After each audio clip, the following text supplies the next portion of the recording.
everybody. Welcome to Once Upon an Upside. This is our show where we talk about the movies that are on the Up channel. Very fun. Amy is normally your host for this, but she is having all kinds of challenges with her computer, so she's not here today. I am film critic Rachel Wagner. I am here, and Jess is with me. Hello, everybody, and Merry Christmas. Yes, Merry Christmas. Christmas week. We did it. Can you believe it? Yes. We made it through. Home stretch. Yeah. Woo! Over 100 Christmas movies watched for me and reviewed. So that has been a crazy experience. But yeah, they've had from Up Channel. We have 3 movies that aired. Only one of them was actually a 2020 film. The other 2 were from previous years. But we're going to have a lot of fun, I think, talking about these weird movies. Would you agree? Yes, I think we will. Yeah. Okay, very good. Well, let's just dive in. Let's talk about it. So the first one that we're going to talk about is the one that is actually a 2020 film. So they pulled it off. And this is Dashing Home for Christmas. And it stars Penise Zade, Adrian Spencer, Suzanne Sear, and Andrew Bushnell. And it's Emily Nichols, a successful business consultant, has missed every family gathering this year, so getting home for Christmas is very important to her. But when a series of mishaps, from delayed public transportation to diverted flights and broken down trains and finally a lost wallet, put her holiday plans in jeopardy, she's forced to find a way home with a fellow road warrior, Simon Allen. While Emily is more a type A planner who hates disruptions and inconveniences, Simon is a go with the flow type who sees the bright side to any misfortune. So having to rely upon one another to get to their final destination tests their will, but also provides ample opportunity to get to know each other and perhaps even fall in love. So Jess. Yes. What was your overall thoughts about this film? Well, I thought it was a more unique take on like the common trope of being kind of stranded together. I thought they had some more unique aspects to it. It kind of oddly reminded me of The Proposal, like just some of the scenes, like being stuck in the room together and things like that. Which, by the way, probably not the best idea to share a hotel room with a stranger you just met. Yeah, probably not. I mean, I guess it was the only one left, I think, right? I think so. And the honeymoon suite, so there right. You go. We'll talk more about that, but the giant hot tub in the middle of the room. Yes.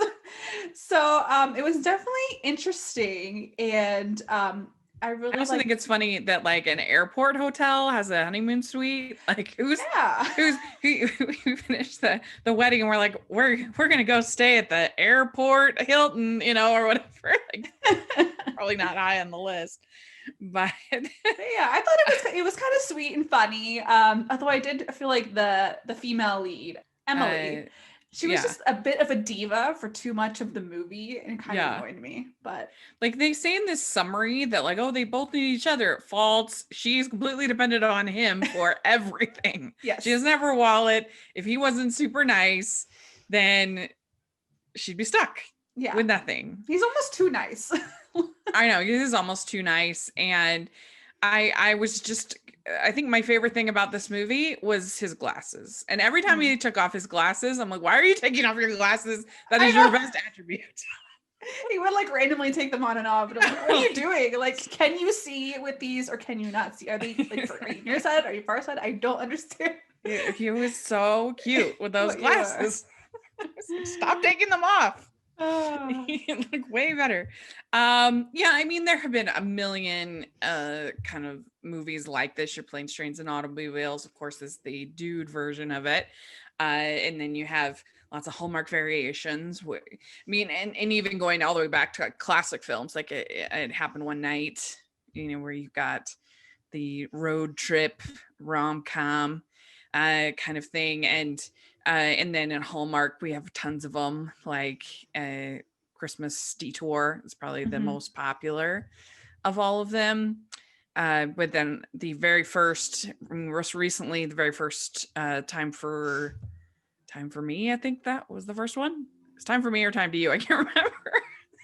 Time for I want to me to say come home for me, but I'm Christmas. I not think. positive. I didn't Yeah, see but the that first one was like a road trip, whatever, and all the people they met along the way. So there've been a number. Those are just the ones I think of off the top of my head. But there's even this weekend.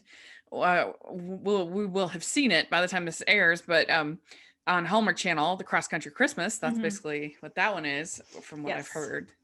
So it is a popular trope, and it can be very funny, and people forced to kind of work together. I think it's a little bit harder to buy now because we aren't as dependent on paper currency. We've got everything in our phone, and if people can find stuff online and all of that, I don't know, there's just so many different ways to pay people, whether it's Venmo or PayPal or whatever, that I think a lot of the stuff kind of going on now feels a little bit like probably not. Yeah, and in this one she did have her phone, so really the only issue Right. she had was not having her ID, and that was I kind of literally have my credit card, on my phone with Samsung Pay, and I just click and I can do it. So there's it's harder to buy this plot now than it once was, for sure.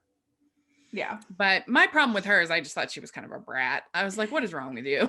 Yeah, she was a little too much of a diva. Like the whole time, I Yeah. didn't feel like she quite had enough redeemable moments. And then like sometimes she would be like like softening a little, and then she would go like right back to being diva, like with that breakfast order. I was like, oh my gosh, woman. Yeah. At the diner, I'm like, what are you ordering? Right. And the thing about enemies to lovers is that you have to make that transition for caring for each other at just the right spot, or you end up not liking one of the characters, and that hurts the chemistry. It's very tricky. People think it's easy, but it's very hard. So many rom-coms get it wrong. So it's tricky. It's a tricky thing to do. I didn't hate this movie by any means, but I thought that she was too much of a brat. Yeah. That was my main problem. What do you think of the name they came up with for the Uber at the beginning? The Amigo ride share, they called it. I don't even know if I remember that. Yeah. And that was funny. And so they end up sharing basically an Uber together, and it's like the one where you invite like a friend, or you're willing to have more people. And so she's there, she uses his Amigo, and then they get to the airport, but they're late, and she's all huffy about having to sit in the exit row. And for me, I find that strange because I actually prefer the exit row. Because you get way more leg room, because they have to have more room for so I don't understand why she was huffy about the exit row. Yeah. I've only flown once, so I can't even say I would know the difference between half the seats. Well, yeah, because so the exit row, you can't lean back in your chair. So if that's a priority for you, then it's not as good. But if you want leg room, which is a priority for me because I have pretty long legs, then you want to sit in the exit row if you at all can. Of course, you have to be able physically to be able to like lift the door and help people and things like that. So if you can't do that for whatever reason, then you can't sit in the exit row. Yeah. Or if you're a child, of course, you can't sit in the exit row. But for adults that are able, it's great. So I don't know what her problem was. I really got annoyed with her when he's talking and she's just listening to her music and just being like, leave me alone. She's like a teenager almost. Like, I mean, we're all like glued to our phones to some extent in 2020, or in this generation. But like, I feel like we at least like are kind of gonna pay attention to someone who's talking to us, right? Instead of that was pretty rude. What? Huh? Yeah, and it's just like your flight has been diverted to Montana, and so sort of it's just a stressful situation. All like, don't be rude. Don't be that person. Yeah, don't be that person. And I wrote down in my notes, he should always have his glasses on. This is the most important part of the movie, the glasses. That's right. Yeah. Yes. And so then they get to the hotel, and it's a honeymoon suite with a hot tub in the middle. And that hot tub was just so strange. The whole design of this place.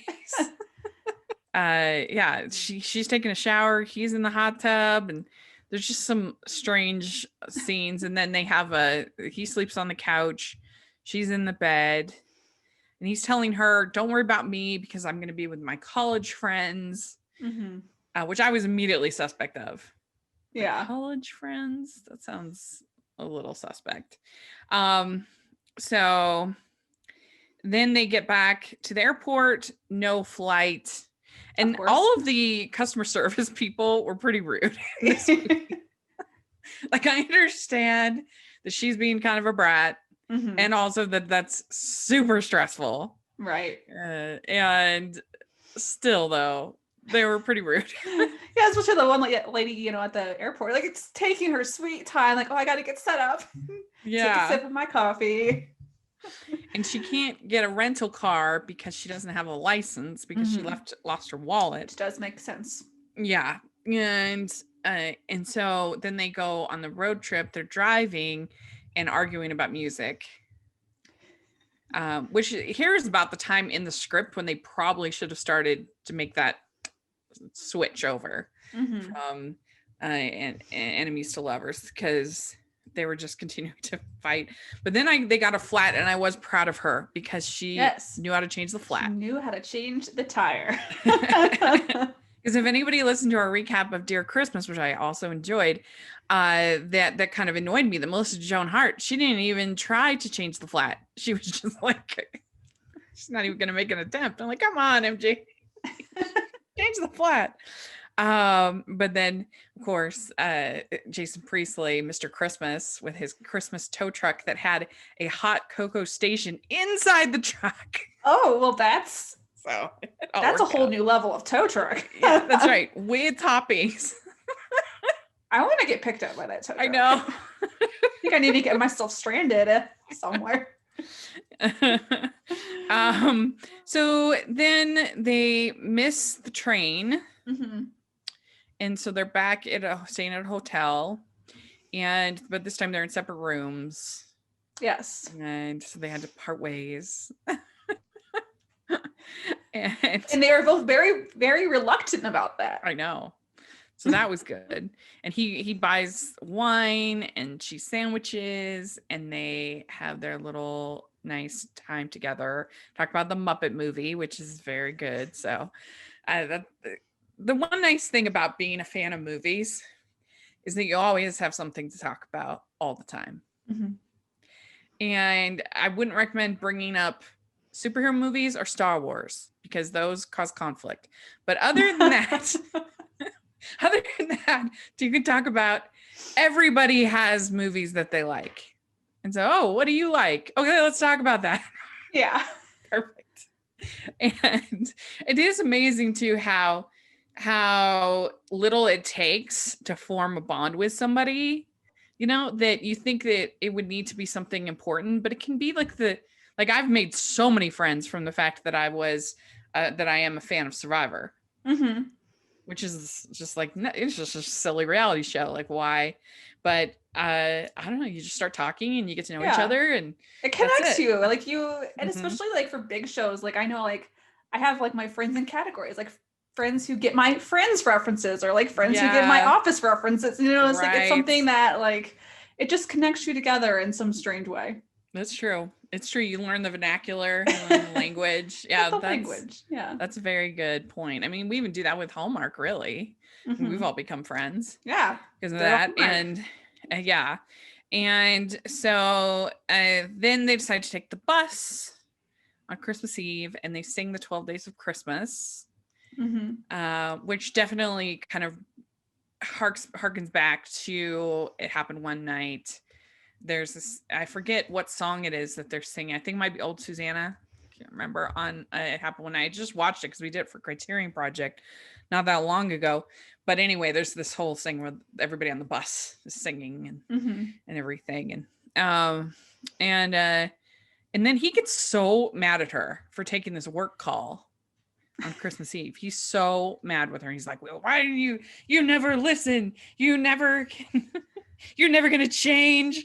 And I was just kind of like, that seems a little much. She's taking a call from work. Yeah. I don't know. Like, I know that cell phones are the thief of love. We understand that. but I Mhm. thought his reaction was kind of strong. Yeah, and it's just this is when he learns what she does, right? Yes. Yeah. Yeah.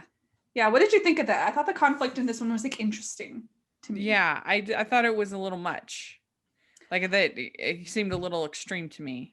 Yeah, I like the idea of the conflict, but I felt like he needed something a little more personal to make him that mad. Like Right. if he had been laid off or his father had been laid off and it changed like his Right. entire life, you know, because I think all of us can kind of empathize that sometimes layoffs, nobody wants them to happen, but when you're going between laying off a few people and a whole company going under and everybody losing their job, I think, you know, it's Yeah. not ideal, but I'm like, come on, have a little It's empathy. right. It's kind of like we are all a little mad at Joe Fox and You've Got Mail for taking out her business, but we see him then go and show he's such a nice person that Mhm. and he feels bad.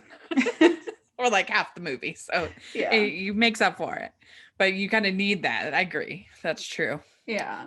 Well, and then Uh what's strange in this one too is like he basically just like I mean she goes home and then comes back and he just kind of changes his mind and he's like, oh, I'm sorry, I was wrong. I'm like, "Wait, you just like literally were so mad and now all of a sudden you're fine. yeah, I don't know if it's because he thought that oh, okay, well, she's really made an effort or something like that or what. Maybe But it seemed a little anyway, inconsistent. yeah, she goes home, she sees her family and her sister's like, what are you doing? Why are you with the dude or whatever? And then she decided, and her sister says, fight for love. So she goes back and finds him, and he's got all these bags of teddy bears because he's going to donate or something. And Mhm. it turns out this college friends aren't real. It's fake They're college not friends. Well, there. there was one real college friend, one real college friend. Yeah. And so he comes to stay with her, and then they kiss, and then they have the family dinner, and All is he's well. very happy. So, yeah. So you guys do clouds on this one, right? Balloons. Oh, balloons. Okay. So how many balloons would you give this one? I gave it 3.5 out of 5, which I think we usually do 10 balloons, and I totally forgot about that. I don't know. I don't know the conversion factor. I guess double it. So They all kind of mesh together. Sorry, guys. All my podcasts kind I of. know. I'm like, I'm used I to do doing listen. I 5. promise. I just can't remember the details. I'm just gonna stick with 5 because that's what I did. 3.5 out of 5. Okay. I'm gonna give it a 3.25, just a little under because she was pretty annoying to me. Mm-hmm. Yeah, she needed a But little more redeeming yeah, characteristics. but it was fine. It was watchable if you had it on. It's just like a Christmas movie. You'd be fine. Didn't take anyone to a dark place. No, it did not. All right, so let's talk about Christmas on the Range. This stars Erin Cahill, Nicholas Gonzalez, and Lindsay Wagner, who is not related to me, despite us both having the same name. I can pretend that she's my aunt. And that Jill Wagner Yes, is my cousin. your cousin. You got such a talented family, Rachel. I know. Okay, so here we go. The summary. All Kendall Riley wants for the holidays to save her family's ranch, but her longtime rival, small town Scrooge, Brick McCree, has other plans in mind. When Brick's son Clint comes back to town, he is immediately drawn to Kendall and offers a helping hand. As a romance starts to blossom, Kendall's farm is sabotaged, leaving her to wonder about Clint's true intentions. So this movie, of course, I saw it originally in 2018. I watched it again today. And I think normally I'm not a fan of Save the Ranch stories for the most part. But the one thing I did like about this movie that was entertaining is this movie is very melodramatic. It might as well be a soap opera. And Yes. and so I enjoyed it on that level of just these like these lost loves and revenge and anger and punching people, and it's like we're in an old Western almost. Yeah, like that's the note I made. I'm like, the actors did really great with like playing out these emotions, but I'm like, it felt very over dramatic.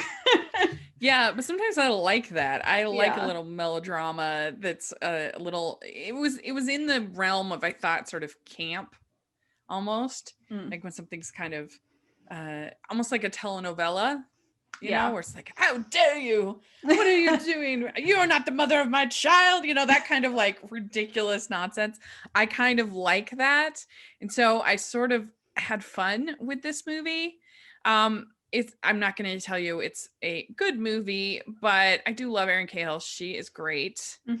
And it had its moments. It starts out with her. She is getting her ranch certified as an organic ranch, and this is definitely a 3-year process. So very difficult, but she has a buyer on the line, ready to go, very excited. And the problem is that her neighbor is this Brooke McCree, which is like a really good name. This definitely felt like an episode of Dallas to me, or something like that. Yeah.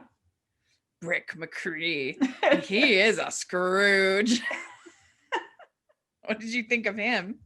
He was interesting. Yes, he was quite the Scrooge, and we learned that he has kind of this past that connects everything together, but he was just very like vindictive and taking it out on Kendall for no reason. I mean, no, my goodness. And I mean, it's not her fault. This was the McCree and Riley families hate each other. Yeah, we got the whole rival families going on. Yeah, we got Romeo and Juliet once again. Basically, Romeo and Juliet on a ranch.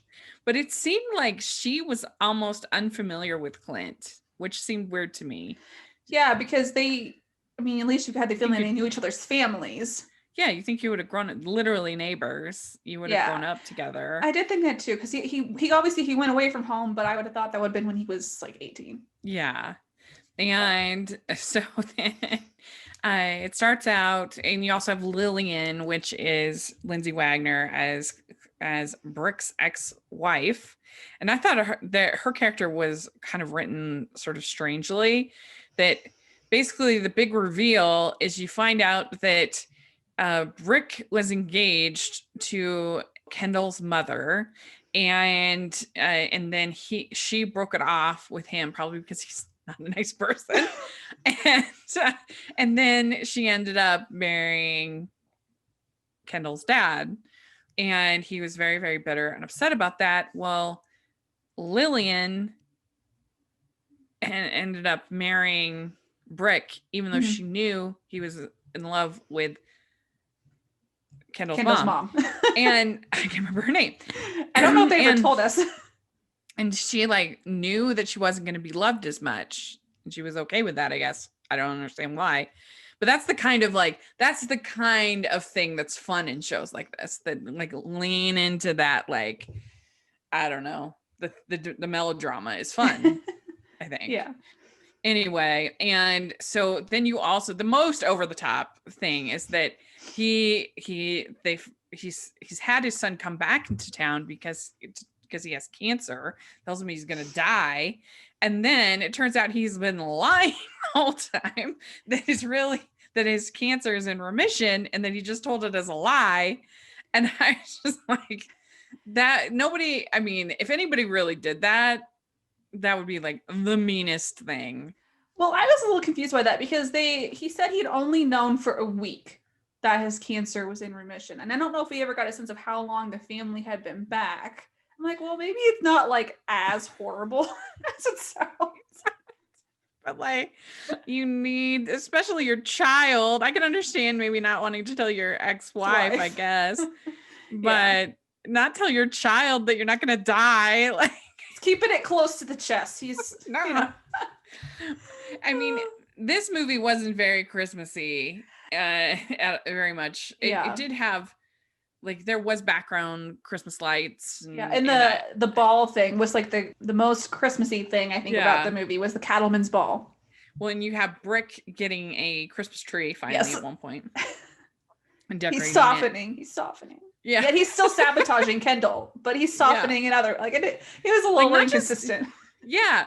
Like, that's true. Like he's getting to know Lillian again. He's trying to make things right with his son, and yet he's still ruining Kendall's buyers. And then he's also sending his thugs out to go and get rid of her, to open the gates so that her cattle go, so she can't sell her cattle. And we find out that Lillian had sold the ranch to Kendall's dad because for $1, because she was so mad. And so I mean, I would love a ranch for $1. Someone I send me know. that. I mean, come I'm on. thinking, how did they get into such debt? I guess they must have mortgaged it or something like that, if they only had to pay $1. Mm-hmm. And because now they're, they have to save the ranch. Yeah. What happened there? Because that was a pretty good start. And he says, well, I'm not cheating, it's just business. Mm-hmm. Sure. Mm-hmm. Yeah, having your thugs go out and beat up, and they're like, oh, you wouldn't have done it if you'd known it was your son. I'm like, so it's okay to just beat up other people? Like, what? No. Oh my gosh. Yeah. Although I do have to say, I think my favorite part of the movie was when Kendall was racing back with him on like flopping on the horse, and then she just pulls him off and he like just flings to the ground. I'm like, oh my gosh. Yeah, that was good. That was good. I asked Erin Cahill about that when I talked to her about the horseback riding and stuff, and she said she was so glad that she took the part when she had the chance, because that you wouldn't normally in Hallmark get that kind of chance to horseback ride and do that kind of thing in their movie. So I will say they held the reins in the correct hand for Western riding, because that's right. Horses. There was a certain Hallmark movie in which the reins were not held in the correct hand. I mean, technically, I guess you can hold it in whatever hand you would like, but in typical Western, you hold it in your left hand because your right hand is reserved for roping. So. Oh, see, we really need to have you on our Heartland I know. recaps. You would help so much. I look at these things. I'm like, which hand are they holding the reins in? Are their heels down? Are they sitting properly? The one thing I did like, even I knew in Dashing in December in that movie, it's the only one of these kind of movies, at least, where I've seen where they go out riding and he's not used to riding, Peter Porte's character, and they're like, hey, you want to go dancing? And he's like, I am in so much pain. And like, they never have that in these movies. They never have it because it hurts. Yeah. Like when you're riding for the first, if you haven't been you're not used to it. If you haven't been for a while, it hurts. Darn sore. Yeah, that's right. And I was like, wow, good detail there. Script, way to go. Yes. So then we have more back and forth, that she is able to get a buyer, and we find out more details, like I said, and that's why it was called Last Chance Ranch, because it was Brick's last chance to be a decent human, which he failed. And so then Clint tries to stop them he's very upset about his dad lying, as anyone would be, about cancer. And he tries to stop them from letting out the cows. And they beat him up and they put spikes on the road. Yeah, like they even went the extra mile with spikes. I'm like, these people are not kidding around. Yeah. And so then they gather the whole town, and they get the cows back, cowboy style. And what did you think of all the women and a couple men at the hair salon? I called them the Gossip Squad. And I have a question. Why do these people have all this surveillance equipment? Like when they took that poll at like the beginning, like who has like this like listening device and like binoculars, and I'm like, who are these people? Yeah, I mean, and they even have like a rating system. This is a 9 of a gossip that they have. Yeah, I found it annoying. I'm like, this is dumb. This is like Still Magnolias, but like taken to another level. It feels like a club that school children have done, like started. Yeah, not grown adults and an older woman. Yeah. And so all is made well, as is always the case. And they pass they get the buyer, everything's great. then they call it Second Chance Ranch. They change the name, and then Brick says to Lillian that, oh, what if she get back together? And she says, well, you have to get rid of your mistress. And the mistress is the ranch. Yeah. And that he's going to hand it over to Kendall in the end. But hey, So, if they get married, it'll be in the family. If Kendall Right. and Clint get married, then it's all staying Yeah. in the family and it's all good. So her plan, her scheme of giving the part of the ranch for $1 pays off, and it all ends up working out. So there we go. That was Christmas on the Range. This to me, like I said, it felt like an episode of Dallas or Dynasty or that kind of thing to me. Yeah. I sometimes I wish that a show like Chesapeake Shores would have a little bit more of this melodrama. Heartland definitely has some of this, which I appreciate. It's not as conflict free as the or frustrating how they deal with conflict. I would love When Calls the Heart to have just a little bit more of this kind of energy. Yeah. But I think that would make it a more entertaining show. But nevertheless, I give this one 3.5. I gave it 3.75. You're always 0.25 lower than me. I thought you would be lower because it didn't seem like you liked it that much, but well, at least like from the 3 movies we watched, I thought that in this movie they had the best chemistry. And I think it sold it a little bit more. And it's a ranch and I'm a horse girl. So I mean, that just elevates it. That makes sense. All right. Well, let's talk about Christmas at the Rosemont. So this is an interesting situation because this was originally called Rosemont. And this was released in 2015. And it was not a Christmas movie really hardly at all. And then it got somehow they were able to kind of repackage it somehow as this Christmas at the Rosemont for 2020. And I think that you can tell when you watch the movie because it's barely a Christmas movie at all. Mm-hmm. Yeah, it's not a Christmas movie in my head. So this one, it stars, Brad Dourif, Grace Zabriskie, Lauren Swickard, and Brendan Michael Coughlin and Michael Gross. And Grace Zabriskie, she is pretty well known. She's been in a lot of stuff, and she's almost always the cantankerous grandma. I feel like she's one of those people that's played a cantankerous grandma since she was like 29. Yeah. She's very famous for having been in Twin Peaks on that show both times, playing Sarah Palmer. She was on Big Love, playing the first wife of one of the heads of the sect or whatever. And she was in that. She's just done a ton of stuff. She's been around forever. And she's been around since her first role was in 1978. So she's been around a long time. Yes. She was in Norma Ray. That was her breakout, which was in 1979. So she knows this type of role like the back of her hand. She knows how to be a cantankerous old lady very well. And so she plays this woman who runs this inn. And then Lauren Swickard, which is interesting because she was just in California Christmas, which we just reviewed, me and Amy, on Netflix with her husband. She is in it. I forget his name, but anyway, they're both Swickards in their last names.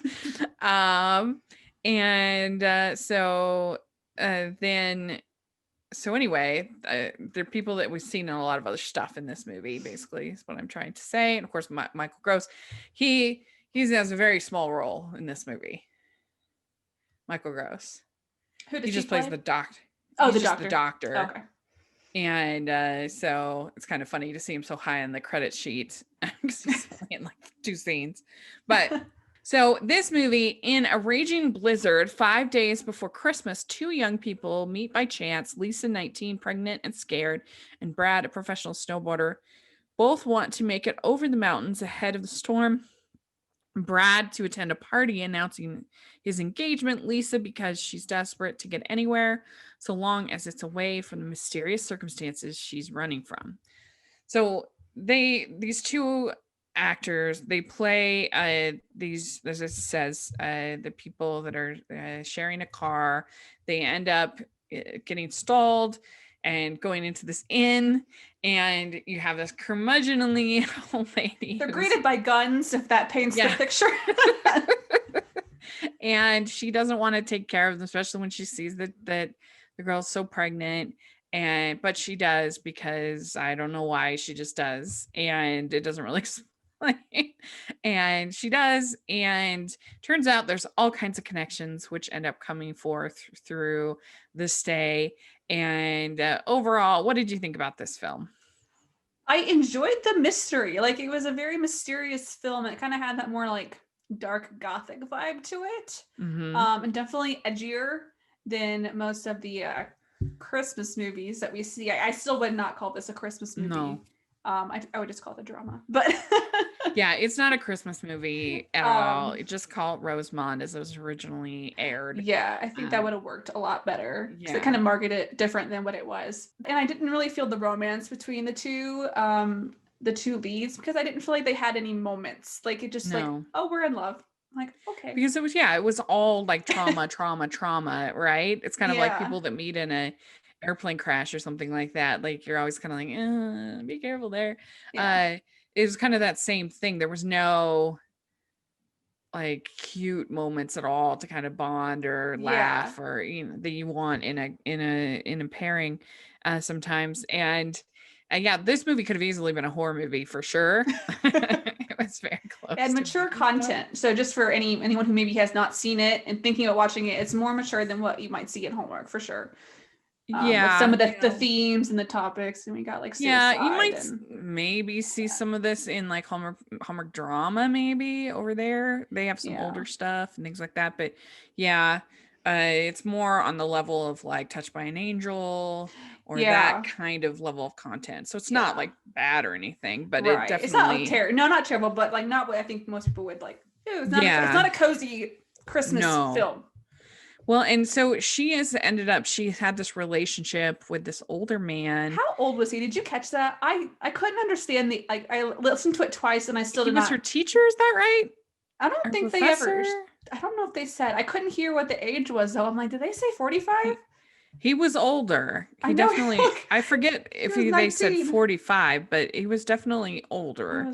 And the thing is so he wants her to give the baby up for adoption. And he has taken $75,000 from these people. And this kind of stuff does happen. And part of the reason why adoption is so expensive is because it has to be done right, or you have these kinds of problems. And so that's why whether you're the birth mother or you're the adopted family, you have to go through all those legal. Even if it's within your own family, you still need to get a lawyer. You still need to have it all in writing. You still need to you go through all of the legal things. You cannot just like go by a verbal agreement. None of that kind of stuff. That's a disaster waiting to happen. And so he was a sleazeball. And the fact that he did this to these people trying to adopt the baby. And, because there are very dishonest people trying to take advantage of people that are very vulnerable, trying to adopt and trying to do whatever it takes. And to go the correct way is expensive. And so people are vulnerable. Right. And so, and especially overseas, it can be a big problem. A while back there was a whole thing with Madonna where she was trying to adopt a child, but it turned out like, was he actually an orphan or not? Like there was a little unclear, because that's something that happens is they'll kidnap children. They'll they'll have somebody that's just being dropped off temporarily at the orphanage, but then they'll sell them to an American who's, again, kind of vulnerable and desperate. Anyway, not to get too into all of that, but that's why you have to do it the right way. You have to go through the attorneys. You have to, because there's so many things like that are trying to take advantage of vulnerable people, and who's more vulnerable than a birth mother in this sensitive time, right? And and this couple's trying to adopt. It's just you just have to do it the right way, especially with how young she was. I mean, she was only 19. Absolutely. So he was awful. Oh my gosh.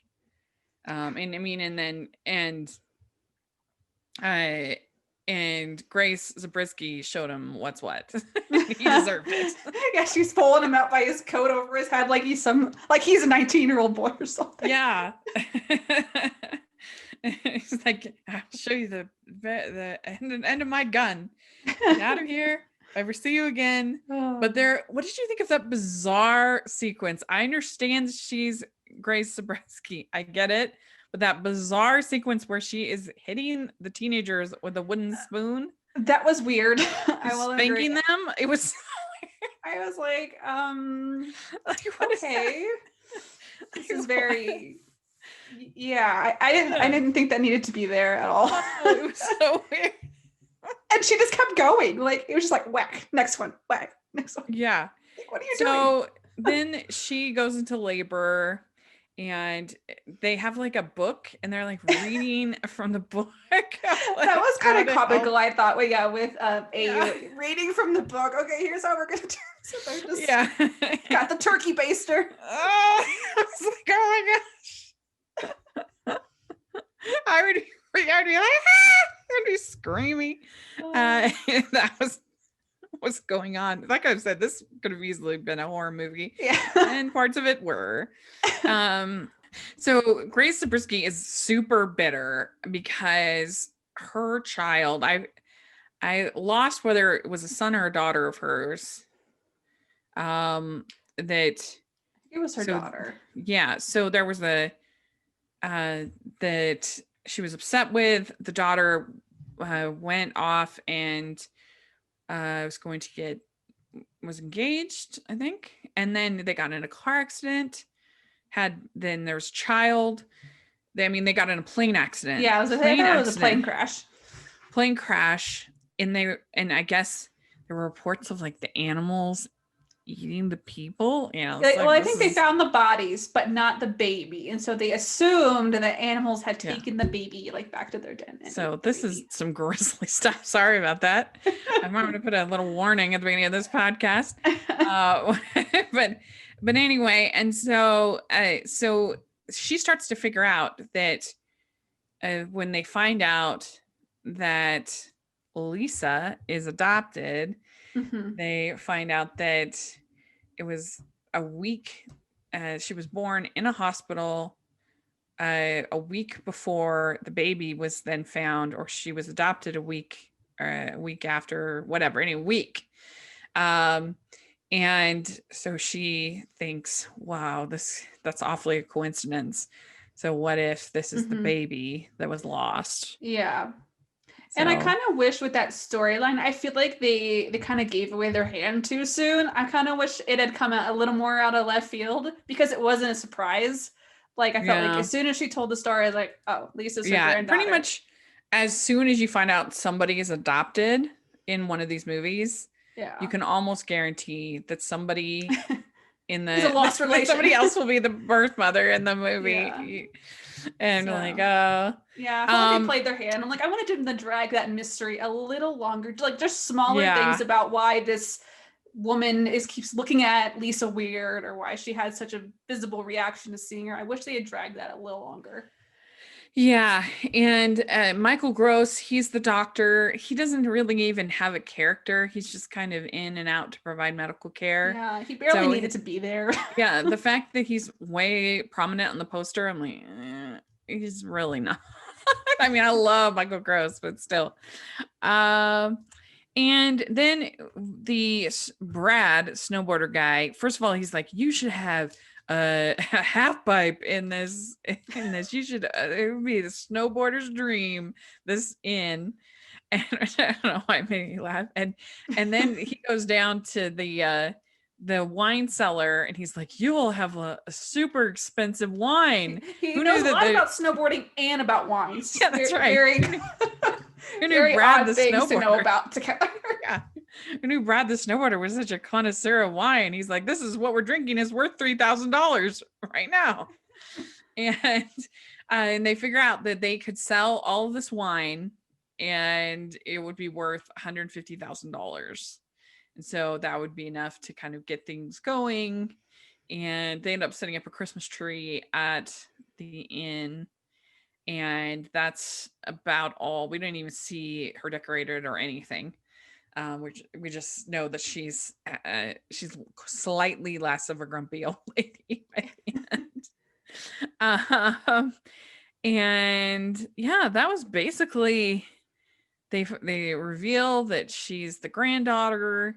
Oh, and then he goes to see his fiance, and she's like, "What all these pictures are of this other lady and this baby?" Yeah, like, she was a character. Yeah, I mean, you think that you'd be kind of understanding if you just kind of been through this traumatic Help experience. this pregnant woman. Yeah, And like, no, she's all like jealous, and you like her more than me, don't you? Yeah, you love her. It's like, Yeah. So he's like, well, maybe I do. And so then he goes back and all is well. So yeah, this movie, I don't know. I would never watch it again for sure. It was just not my cup of tea. Yeah. And we didn't even talk about like the very end. Like she has a what's her name? Josephine, the older woman, has like the huge breakdown, like literally seconds before the movie ends, and then she's fine. She has a little talk with Abe. No, and like that's really, it literally is seconds. Like that felt so missed. Like that should have happened somewhere a lot earlier in the movie. Well, and it was like, we can't eat this food until she comes back. Until she comes, should we box it up or whatever? And I was like, And so then she's better, and then they can eat the food. And yeah, you're right. That's true. I remember I was like, I hope my version doesn't have a cutoff or something. It's true. Yeah, I would give this movie 2.5 balloons. Maybe 3. So there we go. That's our thoughts on these Up movies. If you have seen any of them, let us know your thoughts in the comment section or on Twitter. We'd love to hear what you have to say. And so Jess, where can people find you? You can find me on Twitter and Instagram at JessBSWblog. Great. And you can find me at Rachel's Reviews, all of our social media, and on iTunes, YouTube, and on Rotten Tomatoes. So check it out. We're going to be having some fun reviews coming up over on my channel. So with a bunch of Christmas Day releases that are happening. And make sure you're following Hallmarkies Pod and Hallmarkies Podcast, all of our social media, and also the Once Upon an Upside Twitter. And we'll have that in the description, so make sure you check that out. And if you're listening on iTunes, please leave your ratings and reviews. We really appreciate that. And if you are listening or watching on YouTube, please give this video a thumbs up. Subscribe to the channel. We appreciate that so much. We also have our Patreon group, which is a lot of fun, and our merch store, which we even have Once Upon an Upside merch. So please check that out. We'd really appreciate it. And thanks so much, and have a Merry Christmas. Bye, everyone. Bye.